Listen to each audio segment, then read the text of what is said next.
Maibahane.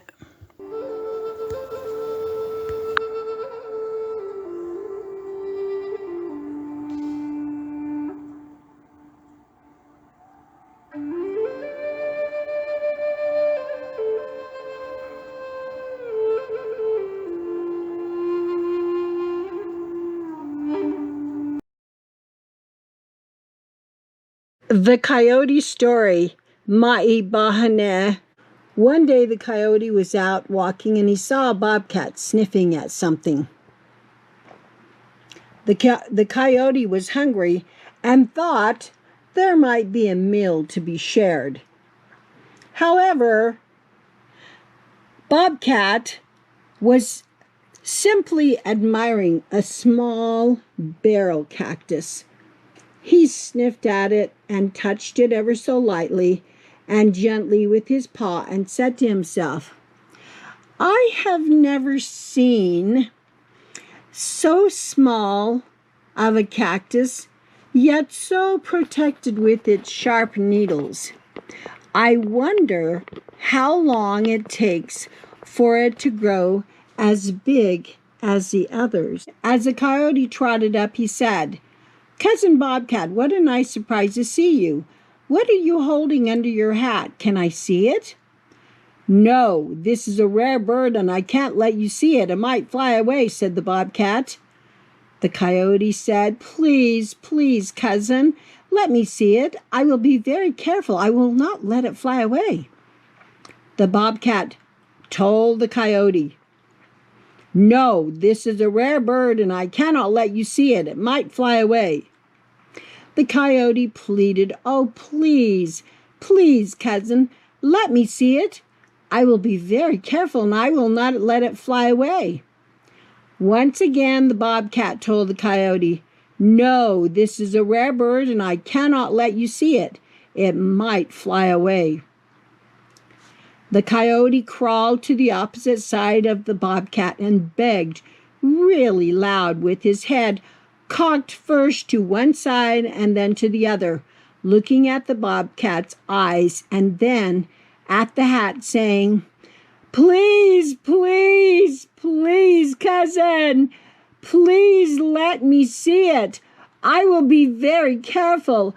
I will not let it fly away." For the last time, the bobcat said, "No, cousin, this is a rare bird and I cannot let you see it. It might fly away. However, I do need to get a scarred stone from the riverbed. Could I trust you to watch over this rare bird for just a minute while I go?" The coyote happily agreed. He hopped right over by the hat and grinned from ear to ear. The bobcat acted like he wasn't sure if he should trust the coyote and leave this rare bird alone with him. He said, "Now, cousin, don't let anything happen to this rare bird.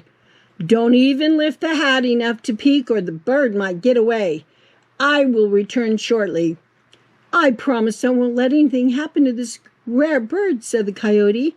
"I will watch it and guard it with my life. Go, cousin, get your stone." And as soon as the bobcat turned his back to go, the coyote sniffed at the hat and smiled.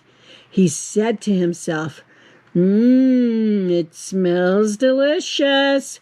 I can't wait to eat this bird. I am so hungry." He looked around and didn't see the bobcat or anyone.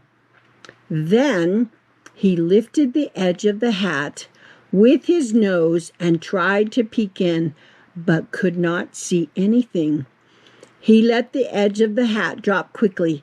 He looked around again and finding no one watching, he lifted the hat even higher and stuck his paw into the opening. He felt something sharp and quickly withdrew his paw. "Owie!" he said, and whispered with delight, "This bird has sharp claws, but he will make a fine dinner." By this time he could not resist any longer. He knew he would have to move quickly. He quickly flipped the hat over, grasped the bird with both paws, and closed his jaws tightly onto it. He was so startled when the needles of the cactus went deep into his mouth and both forepaws. He yapped and howled so loudly, "Yowie! Woo! Ow!"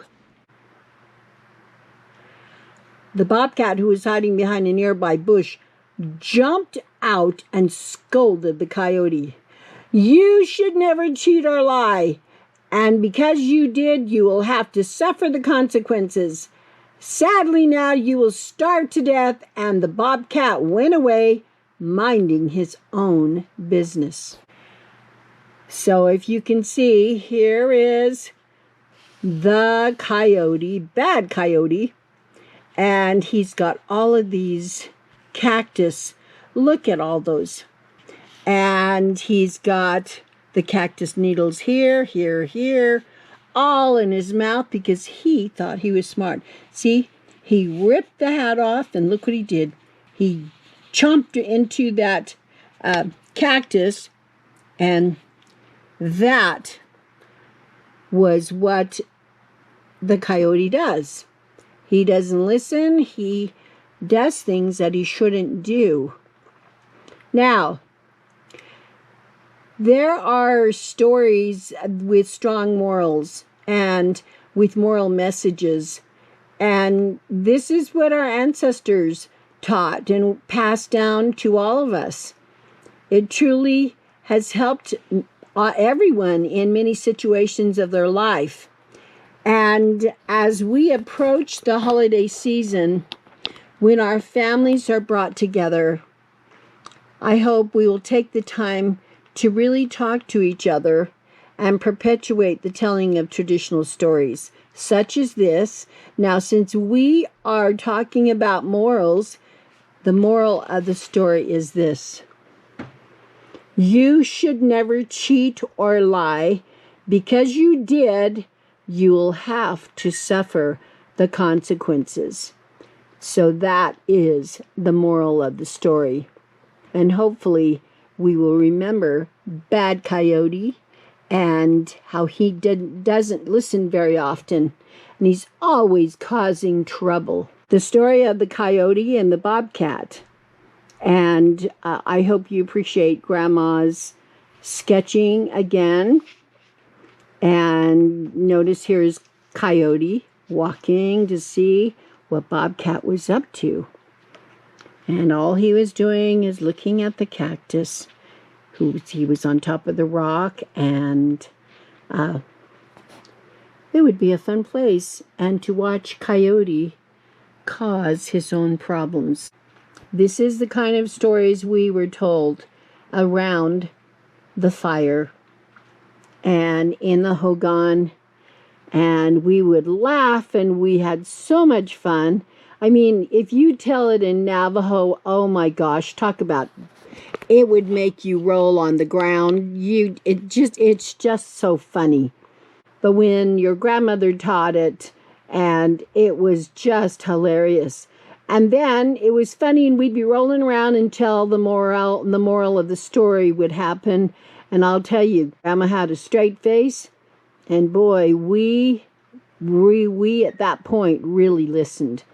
So this is the start of December, and hopefully we'll have more stories and see what other activities we can have for the month of December. So this is the coyote story. I hope you had fun listening to it. And again, like Grandma said, don't be a coyote. Hagone.